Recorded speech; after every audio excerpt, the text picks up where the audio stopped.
C'est la journée internationale du droit à l'avortement. Une manifestation se tient en ce moment du côté du cinquantenaire. Nous retrouvons sur place Katharina Le Thor. Alors Katharina, il s'agit pour ces manifestants de réclamer le droit à l'avortement pour toutes les femmes en Europe. Et il y a beaucoup de monde autour de vous.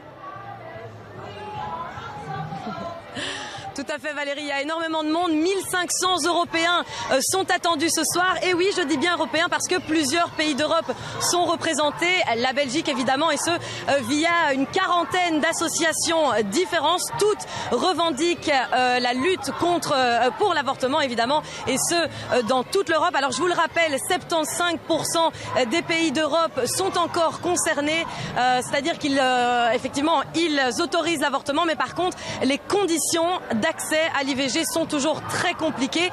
J'ai à côté de moi ici Marcela De La Pena. Alors Marcela De La Pena, vous êtes coordinatrice pour la marche mondiale des femmes. Alors quel est votre message ici ce soir? Ce que nous voulons dire, c'est d'abord que les droits des femmes, c'est pas seulement pour les femmes, c'est pour tout le monde. Pourquoi? Parce que quand on parle des droits sexuels et reproductifs, de l'accès à la contraception, à l'accès à l'avortement, on parle d'une question de santé publique. Donc aujourd'hui, nous voulons justement démontrer d'abord cette solidarité avec les femmes qui luttent pour l'avortement, comme nous, mais aussi demander et appeler à tout le monde de se joindre à notre lutte. Est-ce qu'il y a encore un combat pour la Belgique en termes d'avortement? En effet, encore en Belgique, l'avortement est pénalisé. C'est vrai qu'on a jusqu'à 12 mois de grossesse, à 12 semaines de grossesse, mais et encore il y a la pénalisation. Donc ce que nous demandons, c'est justement que ça ne devienne pas, que ce ne soit pas du ressort de la justice, sinon plutôt du ressort de la santé publique, parce que l'avortement, c'est une question d'abord des droits des femmes, mais aussi de santé publique. Un message particulier pour un pays d'Europe?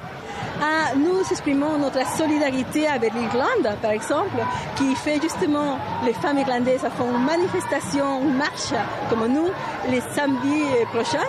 Et donc nous appuyons cette lutte parce qu'en Irlande, il faut le rappeler, l'avortement est interdit. Et c'est seulement en cas de danger de vie de la femme et s'il y a des pensées suicidaires. Donc nous pensons justement que ça doit changer et que l'avortement est un droit qui correspond à toutes les femmes. Merci beaucoup Marcela. Donc voilà, je vous le rappelle, on est ici en direct depuis le cinquantenaire où 1500 Européens sont réunis pour le droit à l'avortement dans toute l'Europe. Tout de suite, les manifestants vont se diriger vers le rond-point Schuman, et ce pour différentes déclarations des associations présentes ici ce soir.